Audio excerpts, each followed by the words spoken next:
Olá, nós somos alunos do curso de Medicina da Universidade Estadual de Roraima e estamos apresentando esse vídeo correspondente à disciplina de Bioquímica, ministrada pelo professor Igor Nasser Moreira. No vídeo de hoje, eu, Giovana de Brito Ferreira Lima, falarei juntamente com Ícaro Arruda Freire de Souza e Ítalo da Silva Lobão sobre os erros inatos do metabolismo, bem como suas implicações e possíveis tratamentos. Inicialmente, é de suma importância ressaltar que o termo metabolismo refere-se ao conjunto de transformações dos alimentos em energia, e o termo inato corresponde a algo que surge desde o nascimento.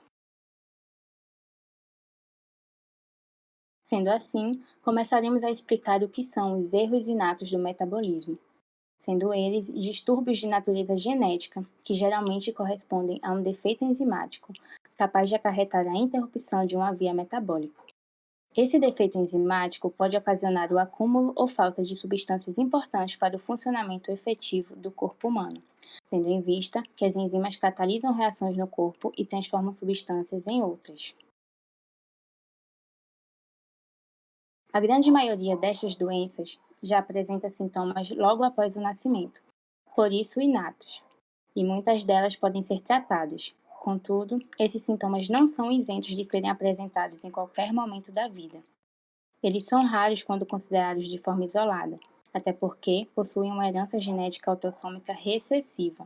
Entretanto, quando avaliados como um grupo, apresentam uma incidência de aproximadamente 1 para cada 2.500 nascidos vivos. Existem mais de 1.000 tipos de doenças geradas por erros inatos do metabolismo, as quais algumas são caracterizadas como de difícil diagnóstico e podem ocasionar consequências muito graves quando não controladas. Por isso, a necessidade de uma investigação efetiva e um bom diagnóstico. Falando um pouco sobre o diagnóstico, os exames neonatais são primordiais para identificar a presença de erros inatos do metabolismo. Desse modo, esses exames devem ser realizados entre o terceiro e o quinto dia de vida, para a identificação de possíveis complicações e diagnóstico precoce. Um exemplo desses exames é o teste do pezinho, um dos principais fornecidos pelo SUS.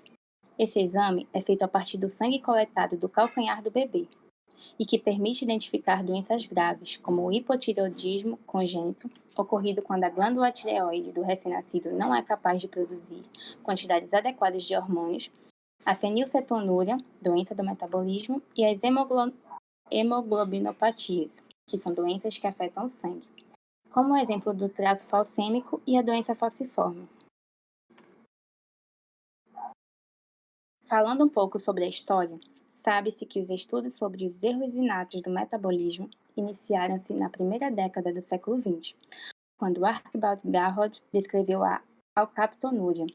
Em seu clássico artigo, eram destacados os aspectos genéticos da doença, que foi uma das primeiras alterações para a qual a herança mendeliana recessiva foi proposta, ao tratar da individualidade química, quando ele estava dando início à genética bioquímica. A Garrod deve-se o termo consagrado Erros Inatos do Metabolismo, título de seu livro, publicado em 1909, no qual descrevia, além da alcaptonúria, outras doenças metabólicas, como o albinismo, porfíria e pentossúria. É válido ressaltar que a relação entre os aspectos bioquímicos e genéticos puderam ser melhor esclarecidos apenas em 1941, quando Biddle et al. Propuseram a hipótese um gene, uma enzima, considerando que todos os processos bioquímicos do organismo ocorrem sob controle gênico e, portanto, mutações gênicas levariam a rotas bioquímicas deficientes. Desde a segunda edição do livro Erros Inatos do Metabolismo, em 1923, quando se incluíam no grupo apenas 6 doenças metabólicas hereditárias, até o ano de 1950, o avanço no conhecimento sobre esses distúrbios foi lento. A situação se transformou a partir da década com o desenvolvimento de novas técnicas laboratoriais, como a cromatografia e a eletroforese de proteínas. Além disso, a tecnologia do DNA possibilitou a detecção das causas moleculares dos erros inatos. Agora passo a palavra para o Ítalo Lobão, que falará sobre a classificação desses erros inatos do metabolismo.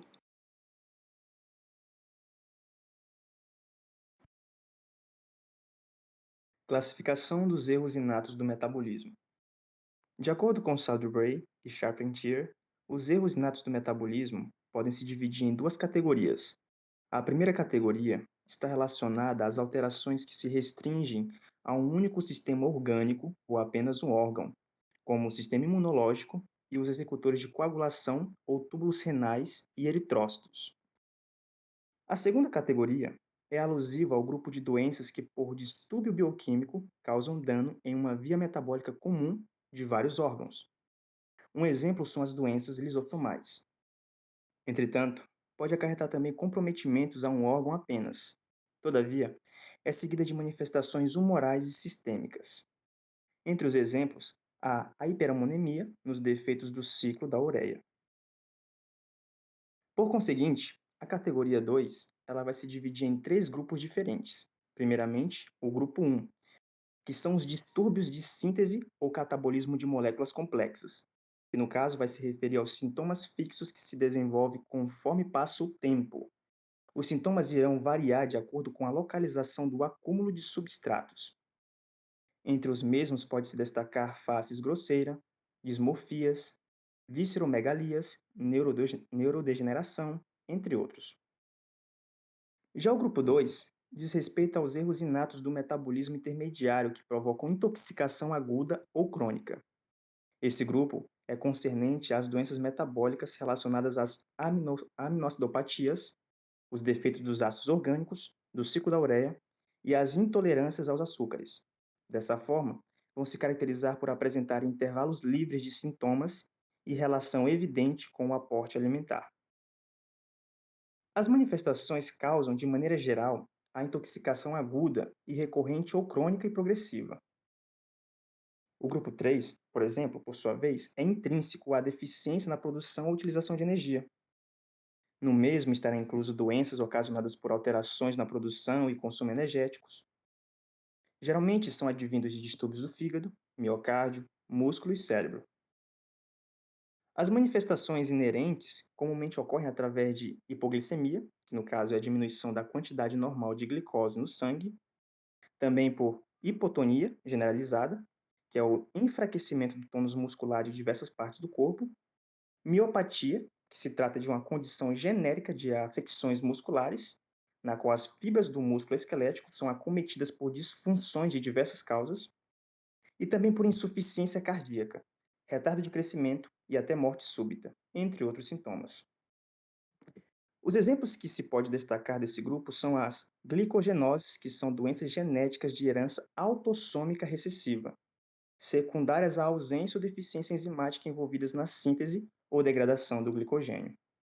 Há também as hiperlaxemias congênitas, que são doenças mitocondriais da cadeia respiratória e defeitos na oxidação de ácidos graxos. Defeitos mitocondriais são os mais graves e geralmente sem tratamento.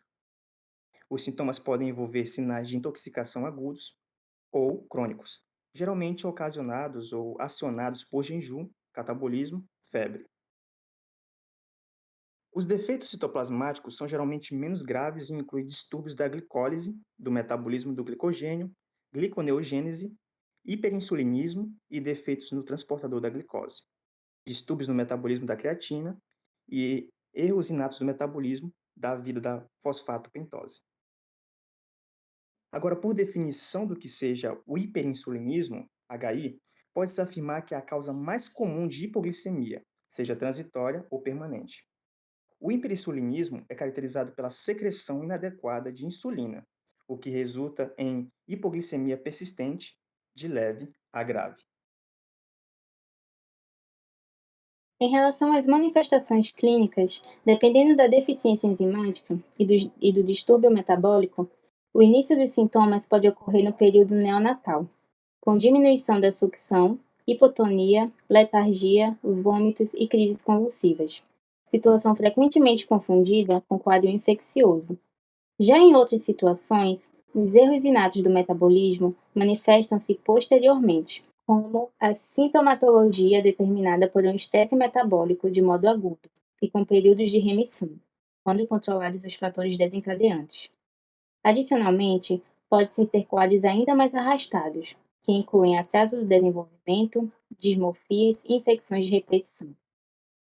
As crianças portadoras de muitos erros inatos do metabolismo, como aqueles de manifestação aguda, parecem perfeitamente normais ao nascimento. Em geral, os sintomas aparecem quando há alteração por fatores exógenos do equilíbrio bioquímico mantido até o momento pela criança. O diagnóstico clínico correto das doenças metabólicas hereditárias é dificultado pelo enorme número de doenças de grande complexidade, pela variedade de sintomas clínicos, além de serem consideradas extremamente raras pela maioria dos profissionais.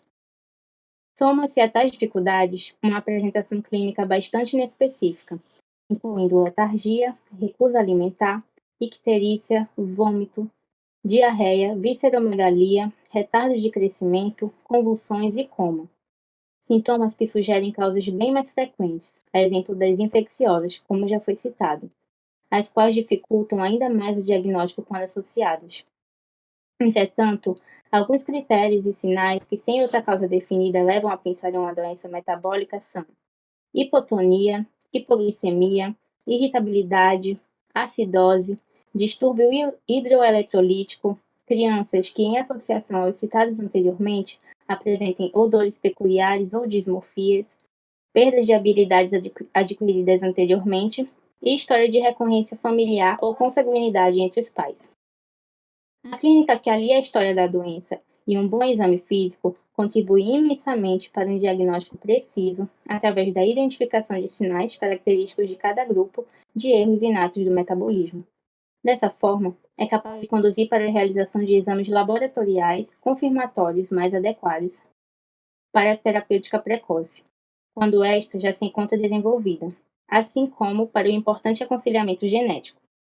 Embora grande parte das doenças metabólicas hereditárias se apresentem logo nos primeiros dias de vida, não se pode desconsiderar as doenças do metabolismo que se manifestam na idade adulta, seja pelos sinais que passam despercebidos durante a infância, ou mesmo pelo curso natural da doença.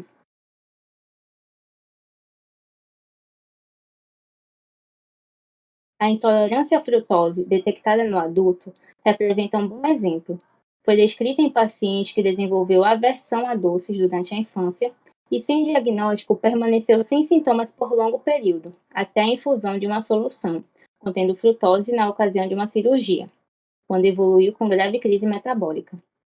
A frutose é um monossacarídeo que está presente em alimentos como a sacarose, o açúcar de mesa, e frutas. Existem 4 erros inatos do metabolismo da frutose: a deficiência de frutoquinase, que é assintomática, a deficiência da frutose 1-fosfataldolase ou intolerância hereditária à frutose, a deficiência da frutose difosfatase e a acidemia deglicérica, e na intolerância hereditária à frutose existe hipoglicemia, vômitos e retardo no crescimento, que surgem após a ingestão da frutose. A deficiência de frutose difosfatase ocorre hepatomegalia, hipoglicemia e acidose lática. O quadro clínico da acidúria diglicérica não está bem determinado, havendo indivíduos inteiramente assintomáticos, mas a maior parte das manifestações são neurológicas, com retardo do desenvolvimento neuromotor. Entre as doenças metabólicas hereditárias de manifestação em adultos, estão as doenças cujo diagnóstico é realizado na infância, e desde que acompanhado de tratamento adequado, os pacientes atingem a idade adulta apenas com algumas complicações. A fenilcetonúria, por exemplo, tratada com dieta pobre em fenilalanina, é importante mesmo na vida adulta, no que se refere aos benefícios sobre as funções neuropsicológicas do paciente, e também à saúde fetal durante a gravidez de mulheres com hiperfenilalanemia. A manutenção da dieta pela mãe diminui a incidência no feto de retardo mental, microcefalia, defeitos congênitos do coração e retardo de crescimento intrauterino. Diversos fatores contribuem para dificultar o diagnóstico de um erro inato do metabolismo. Entre eles, o grande número de distúrbios, a diversidade dos defeitos envolvidos e a ausência de sinais e sintomas específicos na maioria dos casos, fazendo com que tais patologias sejam cogitadas tardiamente pelo pediatra. As técnicas laboratoriais necessárias para o diagnóstico de um erro inato do metabolismo incluem desde triagens metabólicas na urina e no plasma, até ensaios enzimáticos em leucócitos, fibroblastos e, mais raramente, a análise molecular. A ausência de dados epidemiológicos na população pediátrica brasileira dificulta a busca diagnóstica. O atraso no diagnóstico e na terapêutica frequentemente está associado a lesões neurológicas progressivas e ao risco de óbito, sendo fundamental que o pediatra esteja familiarizado com a apresentação clínica dessas desordens, com o melhor manejo de emergência para estabilizar os pacientes gravemente doentes e com a identificação daquelas crianças que podem se beneficiar de avaliação e tratamento específicos. Avanços recentes no diagnóstico e no tratamento dos erros inatos do metabolismo melhoraram significativamente o prognóstico para muitas dessas doenças, considerando as dificuldades técnicas e os custos envolvidos. Torna-se importante o adequado direcionamento da investigação laboratorial a partir dos principais achados clínicos e laboratoriais, como vai ser explicado a seguir. Diagnosticar rapidamente é essencial para impedir o agravamento e a irreversibilidade dos sintomas, podendo representar a vida do paciente em alguns casos. Nesse contexto, vale a pena destacar o papel fundamental da triagem neonatal, que possibilitou grande avanço no conhecimento e tratamento de DMH, a partir de sua detecção em fase pré-clínica, prevenindo o dano neurológico ou mesmo a morte que essas patologias podem ocasionar.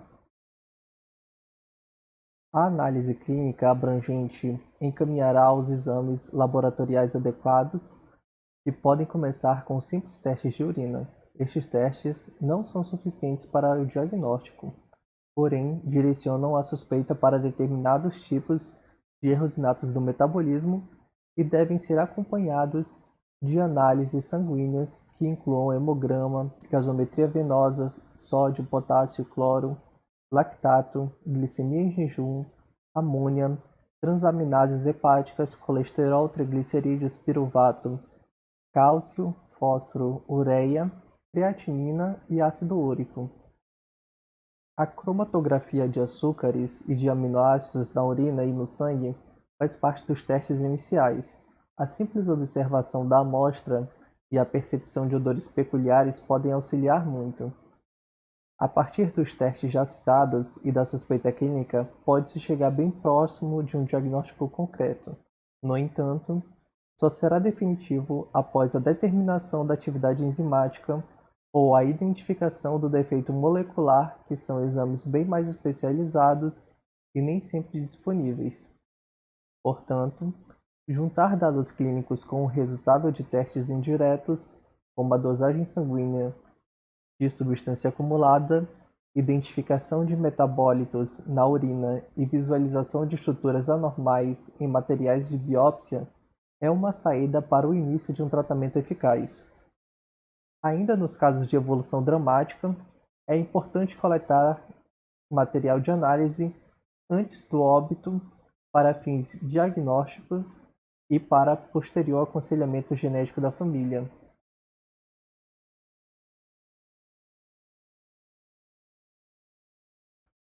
Tratamento. A terapêutica adequada das doenças metabólicas hereditárias depende muito do erro inato do metabolismo responsável pela doença e da substância acumulada que está levando ao desequilíbrio bioquímico. Os procedimentos de emergência incluem a coleta de material para análise laboratorial, como já descrito, o tratamento do desequilíbrio metabólico, a exemplo da desidratação, acidose, hipoglicemia e distúrbio eletrolítico, a remoção de metabólitos tóxicos, seja por transfusão sanguínea ou estimulando a excreção, a suspensão de ingestão de proteínas e carboidratos por cerca de 24 horas, mantendo nutrição parenteral e, quando possível, a suplementação com cofatores que podem aumentar a atividade da enzima residual. Com a manifestação aguda controlada, segue-se para o controle permanente. Este pode relacionar-se diretamente com a dieta, O tratamento através da dieta, comumente, está direcionado para a redução de substrato acumulado, para a suplementação de um produto, para a estimulação do bloqueio metabólico com cofatores ou precursores enzimáticos, ou ainda para desintoxicação por metabólitos. Outros procedimentos são utilizados em doenças específicas, com relativo sucesso, como o transplante de medula óssea para alguns tipos de mucopolissacaridoses, atenuando os sintomas de forma significativa. A terapia de reposição enzimática já vem se tornando realidade eficaz para algumas doenças de depósito lisossômico, como a doença de Gaucher, a doença de Fabry e a mucopolissacaridose 1, e somada à terapia gênica, representa grande esperança para que se altere radicalmente o prognóstico de muitos pacientes portadores das DMH, doenças metabólicas hereditárias.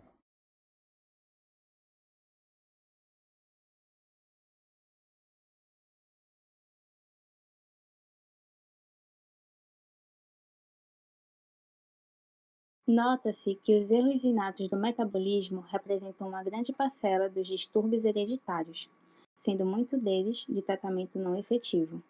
Portanto, é indispensável o aconselhamento familiar e social para o crescimento intelectual da população e ciência dos riscos decorrentes desses clássicos distúrbios genéticos. Assim nós encerramos o nosso trabalho. Muito obrigada pela atenção.